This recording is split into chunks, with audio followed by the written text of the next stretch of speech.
the central column. Then the third model will be the rafters and supporting connections. And the fourth model will be the column-based connection.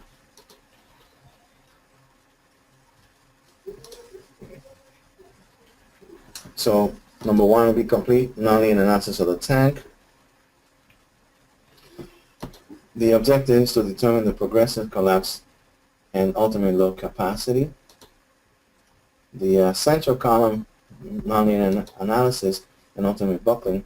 The objective is to determine the ultimate buckling capacity of the central column and compare the load with the failure load from the first analysis. Now, this load will be point load eccentric.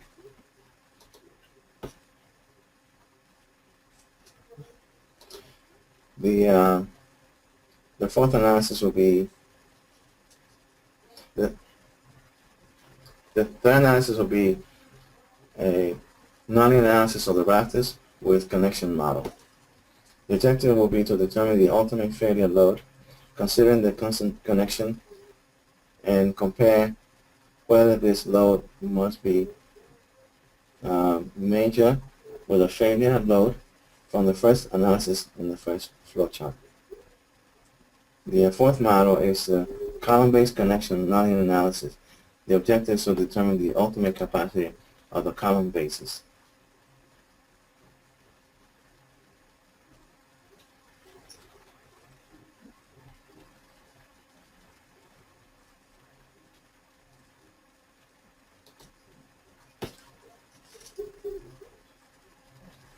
This is one of the analyses done, but it was not relevant to the ultimate results of the failure, but it shows the capacity of CivilFEM to handle ideal we'll check for the temperature effect using the gas ideal law. The objective is to determine what temperature increment can cause internal pressure to the tank to cause collapse. The first analysis is the complete global tank, and it shows the walls done by plate elements, shells, and then you have the columns and the circumferential rings.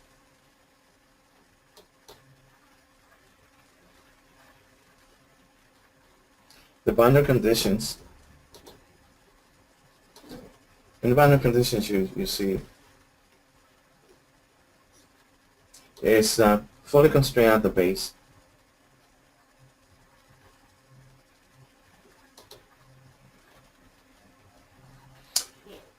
Over here, you can see that we have the incremental load will be gravity, and the vertical incremental load.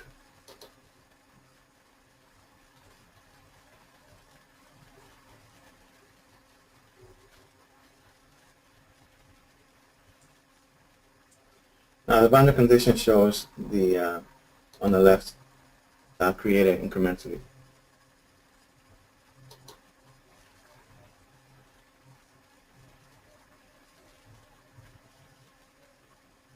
The loads will be vertical increment and shows on the left the details of the loading. We apply a maximum of 2.5 kip per foot, and there was an arbitrarily chosen value which would exceed the yield, and then the program would step up until it reaches collapse.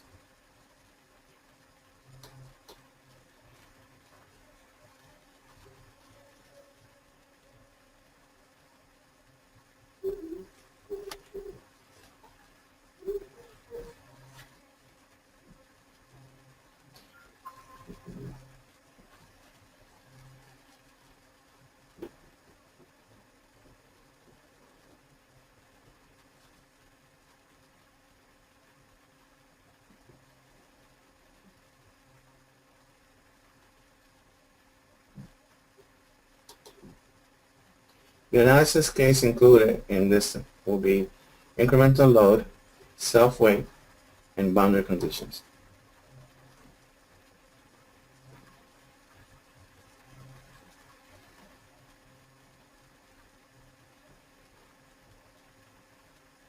The details on the left will see that gravity is not incremented, it's a constant load.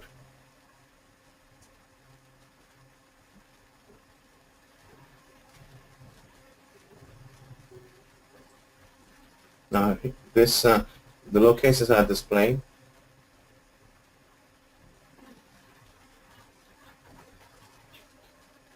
It shows the loads and boundary conditions.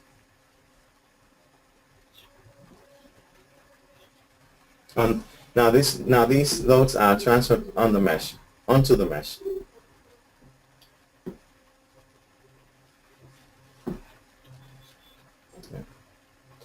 We are showing different orientation of the model to see whether they have been applied properly. Now we show all the elements in the section properties given to the elements.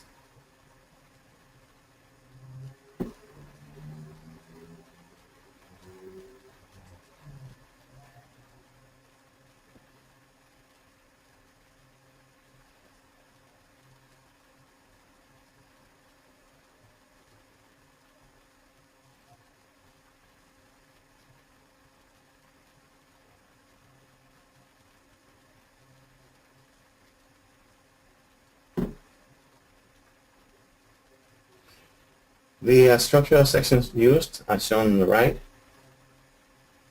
and this will be the column which will be irregular, defined by the user.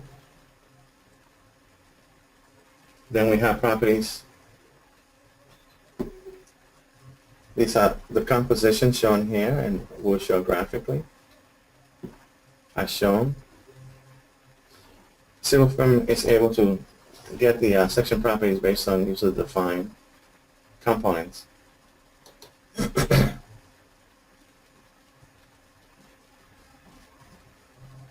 The center pipe column is made from pipe elements.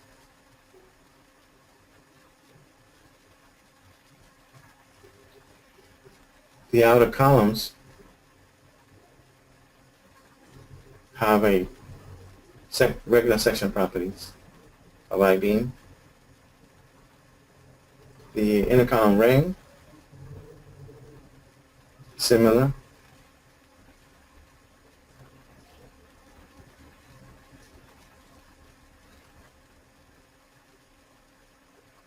The outer rafters.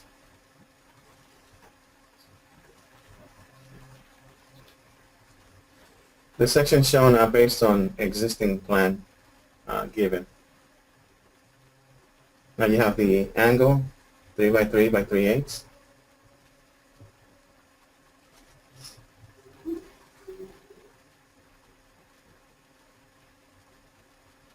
The inner rafter.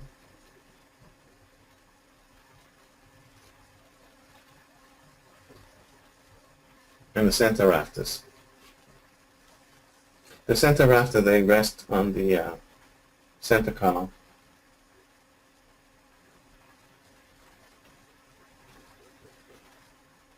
Now we're going to get into the material properties. Structural steel, A36. The model is a bilinear, and we can show it. It's elastic, perfectly plastic, handle set up to do compression and tension. Compression will be negative capacity, and tension will be positive. This will be used for the nonlinear analysis. This will be elastic, perfectly plastic.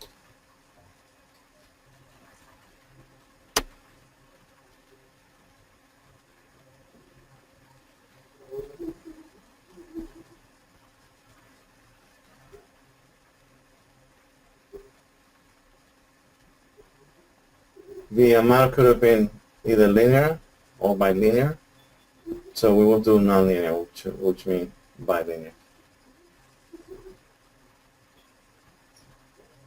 The results we're seeking are the van Mises stresses, which can be directly compared to the material property like yield and ultimate.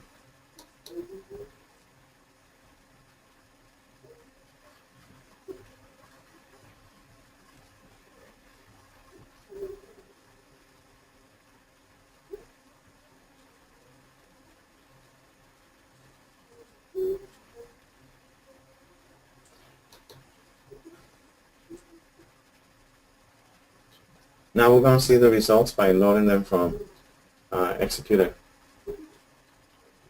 CivilFEM model.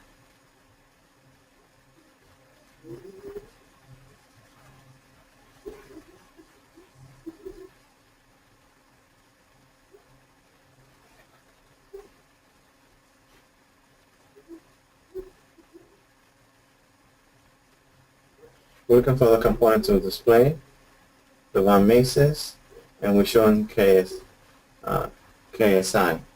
It's interesting to know that some programs require that the elastic modulus be given as KSI, but CivilFEM can take the PSI of the elastic modulus and convert the units to the one desired.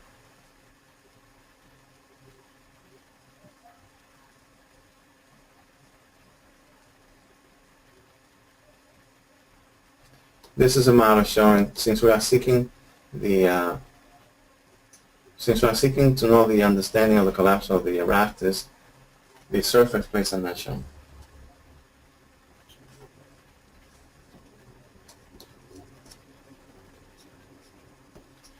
The red areas show that we have reached the plastic region and therefore collapse.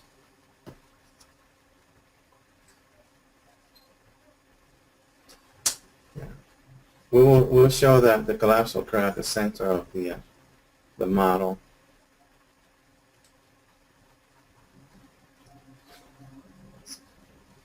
See, this is a global model, so this indicates that we should consider the center column with the top plates. That will be shown later.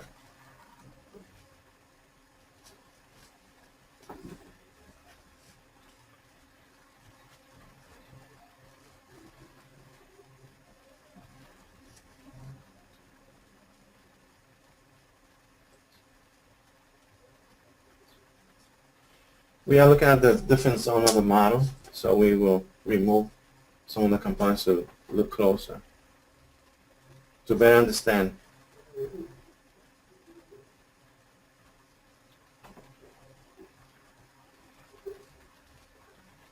Again, the objective was to determine what's the load that caused the collapse of the entire tank.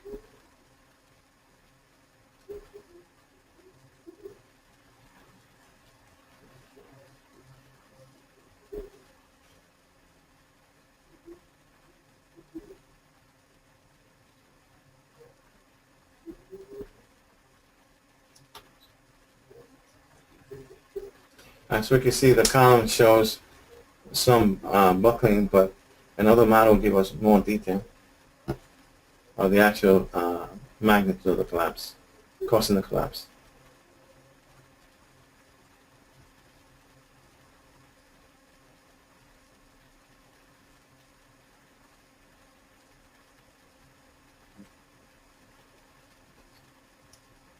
Notice the plates nicely deformed.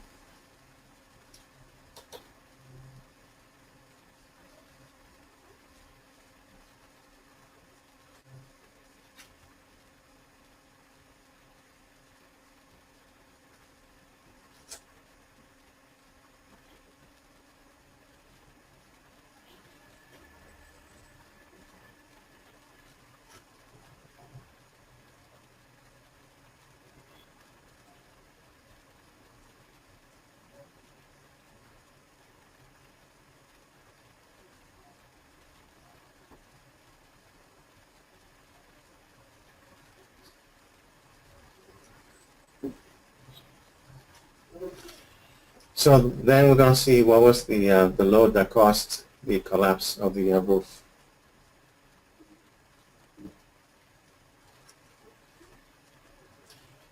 As you can see, besides the inner, the column at the center, we could see that the perimeter columns around the ring are also failing based on the von Mises result exceeding yield.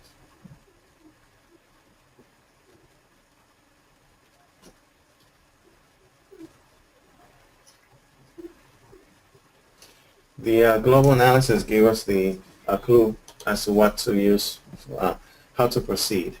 Now notice at this level it shows that the chosen load for the tank that actually caused the failure is about 21%.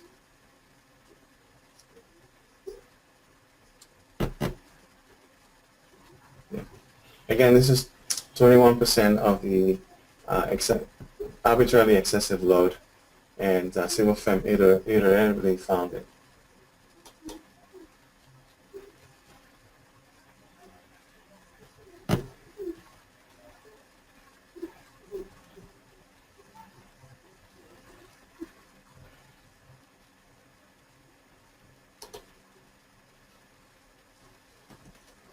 These are there's two items.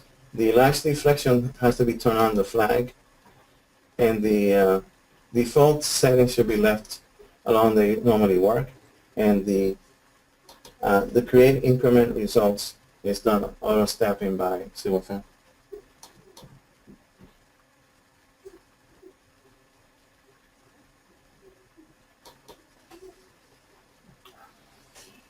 The conclusions and comments for this analysis, the first analysis. We have determined the sequence of failure when the load is increased gradually. It was observed that the yield starts when the load reaches a value of about 243 pounds per linear foot. In some areas of the roof plate of the center column, the yielding stress around the surface plate have an extent redistribution on the roof plate at the central column when the load reached 295 pounds per foot. Also in this step, some interior column ring have yielding stresses. When the load is increased to 360, the yielding stress increased in the top of the central column roof plate. Also the stress increased in the on the midspan of the interior rafters. Finally, the collapse or instability occurs when the load reaches 500 pounds per foot or 126 psf on the roof.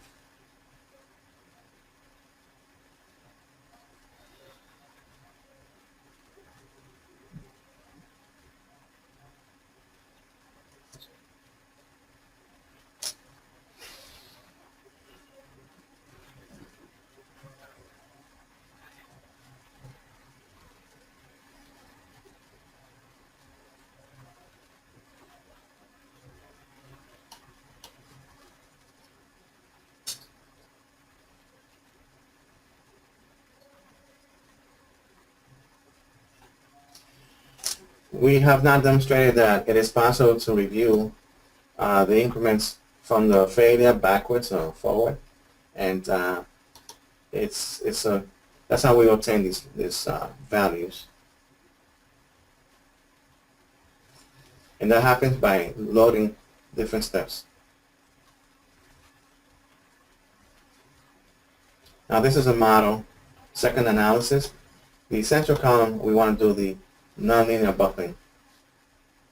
We will apply a eccentric load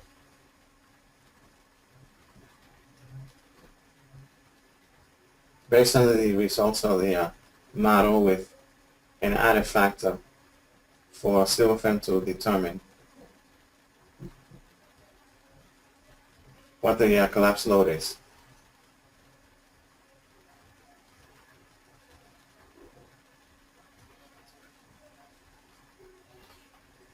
We see that the mesh in CivilFEM could be can be made to match for a dissimilar mesh sizing or density.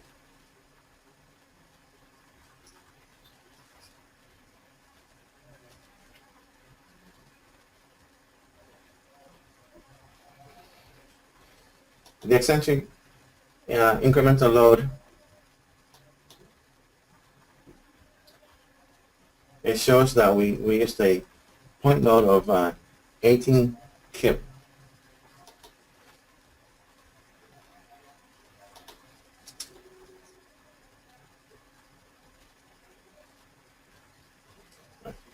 Well, you see this model doesn't show some of the rafters because they have shown now to have disengaged. So we just focus in constraining, guiding the column in a, keeping it from lateral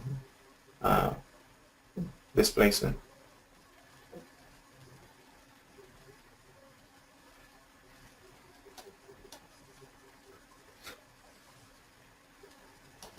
The boundary conditions will be, again, eccentric point load, and is guiding such that we only have vertical loading, and we're seeking the critical load.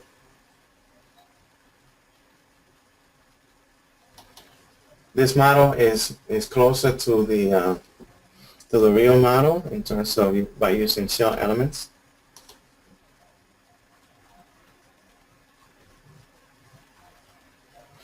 And the material will be the same as before that we have seen, 836. Bilinear, elastic, perfectly plastic. The analysis was performed already, and we just have to, this is how we would have done it, bilinear. However, we just have to load it, the results from archive.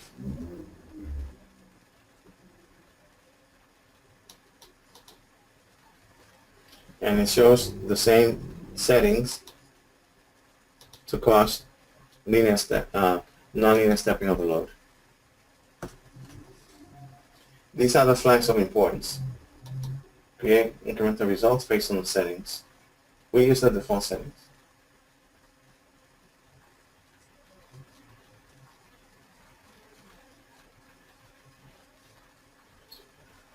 Now we learn the results. And we're going to pick element results will be shell elements, von Mises, and KSI.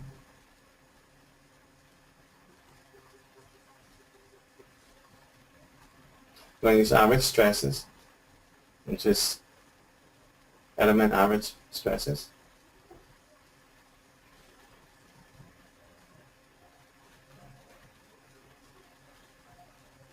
So the result is to determine the load that caused the failure by looking at the von Mises results.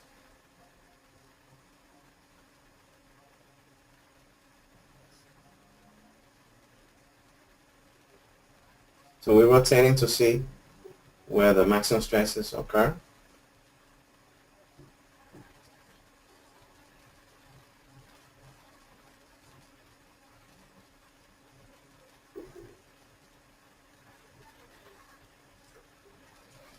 And the color red tells us the magnitude of the outer fiber.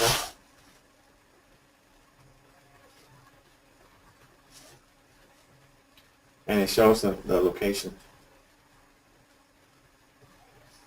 at the base.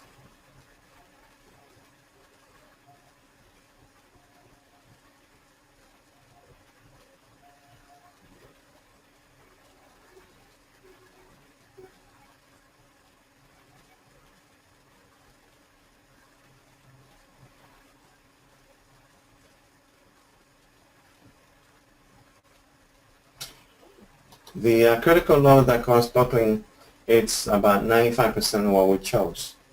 I know it's 5% lower than we chose. The third analysis will be the rafter seat connection. And again, this is a closer analysis from the global. So we have done the column, now we're going to look at the supporting.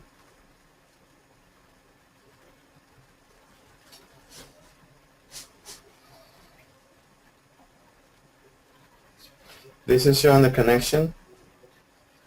Notice the mesh density difference. However, you'll see that it talks about the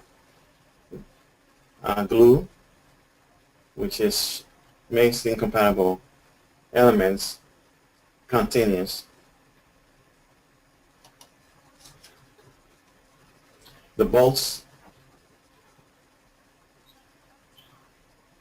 that we use brick elements, solid elements.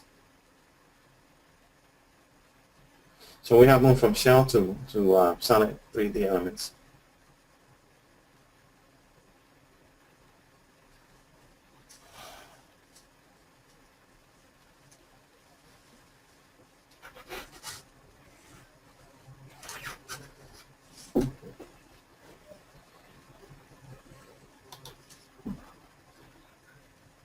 Now we're going to demonstrate the load applied on mesh.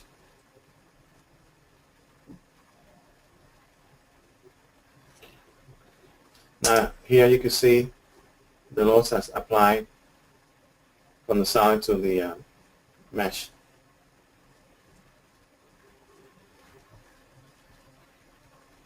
Different colors represent different load cases.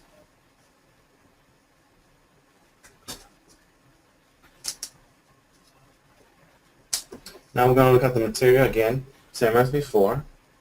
We're just going to show it.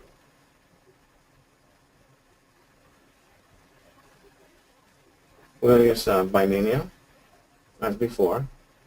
Show the graph. So show that we have used this right material.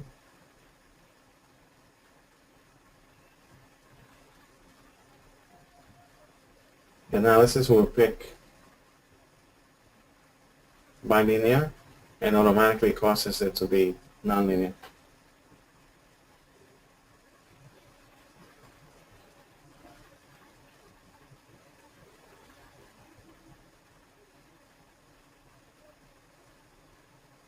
The light deflection is turned on.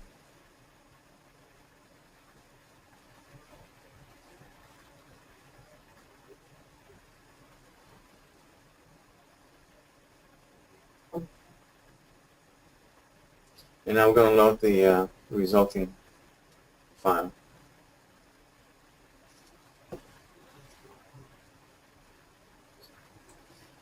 Again, the objective of this analysis is to see what are the stresses at the connection.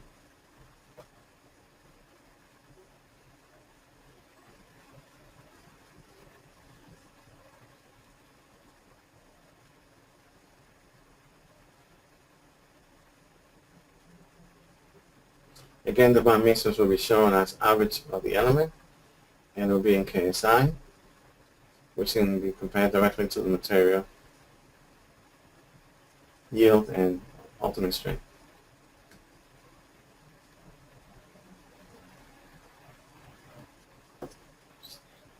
Observe that as would be expected, the flexure stress will be highest at the outer fiber, at the top and the bottom.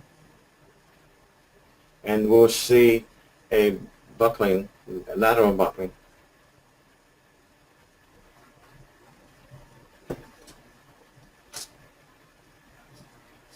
Now we're going to look at the seat.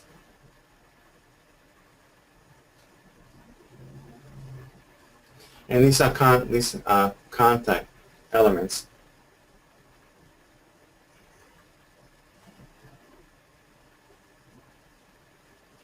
Now to focus on the bolts, we have turn off the rafters.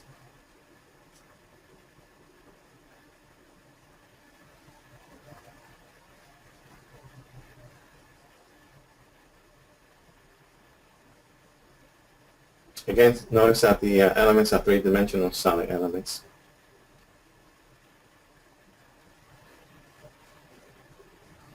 Also, the color shows you the extent of the plastic zone, shown in red.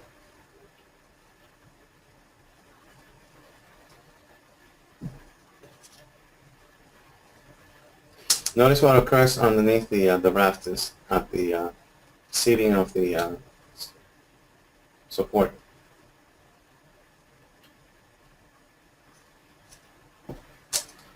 Now the fourth analysis is the base connection, central.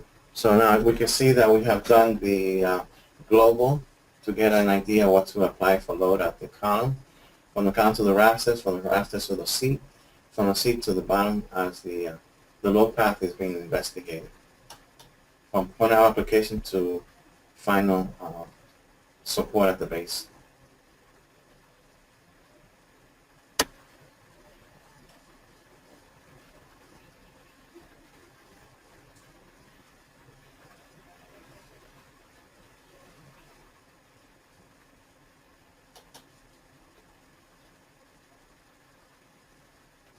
Notice that the base is made from three-dimensional L channels, and they are using glue element so that different meshes with different density will be compatible in displacements. Now we're going to load the results again in KSI, take the average of the varmises, and we're going to plot them.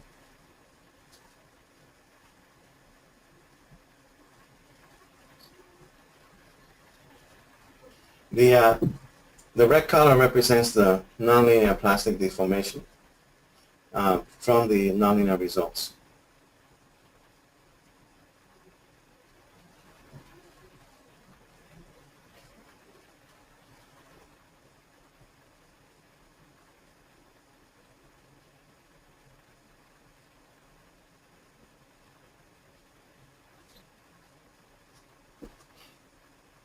Now we'll take the some of the members to best view the base of the support, and we rotate different directions to see where the failure would have occurred.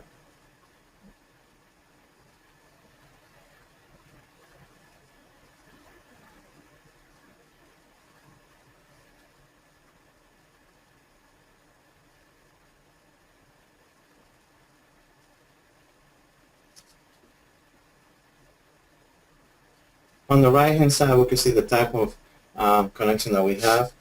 Glue contact will mean like welding, and it takes care of the similar density. And on the left, you see glue contact, touching contact, breaking contact, and advanced. So these are the options available in CivilFEM to the user. Yeah, this is a unique feature of CivilFEM and Mark's ability to use nonlinear analysis. Touching contacts allow elements to detach.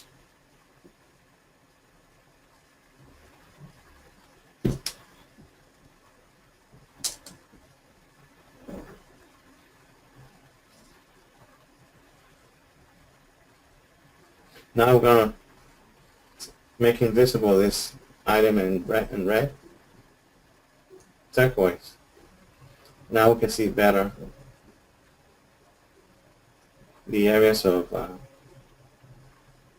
extreme stresses, plastic regions.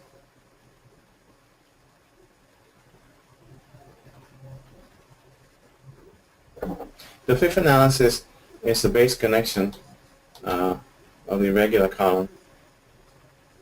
Again, these are three-dimensional elements, whereas in before it's just a section property of beam elements.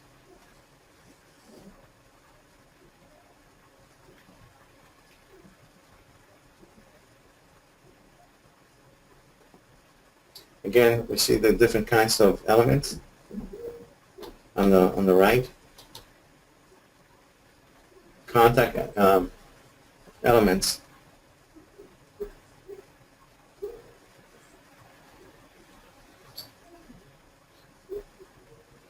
Yeah, this model is using solid elements, not shells.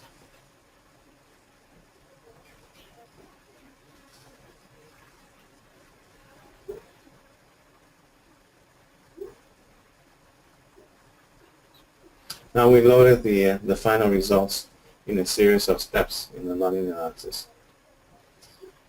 Again, we select von Mises stress and KSI, average stress of the element, and we plot.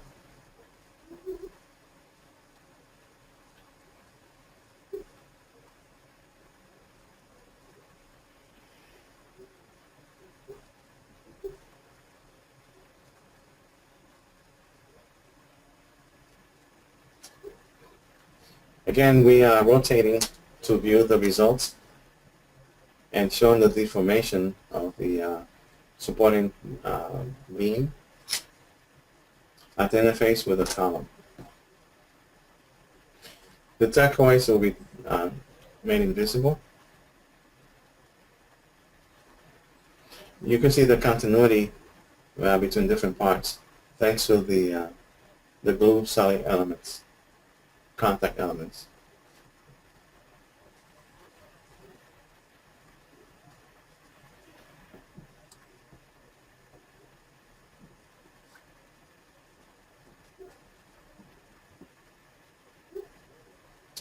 Thank you for attending.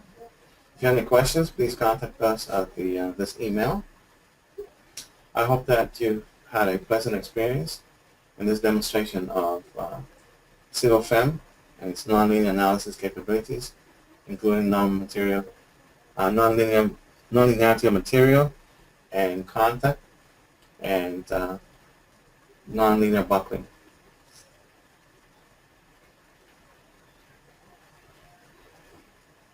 We'll leave the chat room available for anybody to type in the questions right now.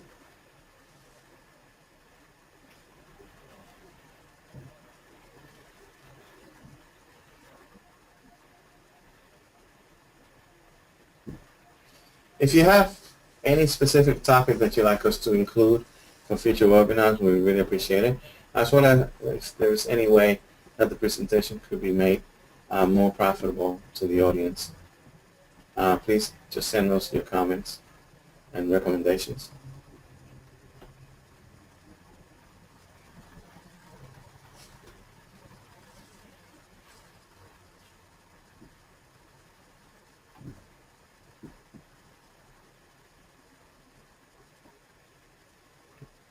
If you have any questions, we hope that you have an enjoyable weekend, and we are here available to have stay tuned for other future webinars.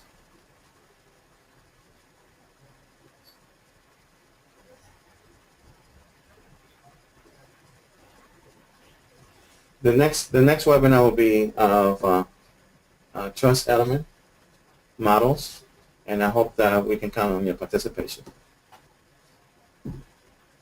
Again, thank you for your attendance.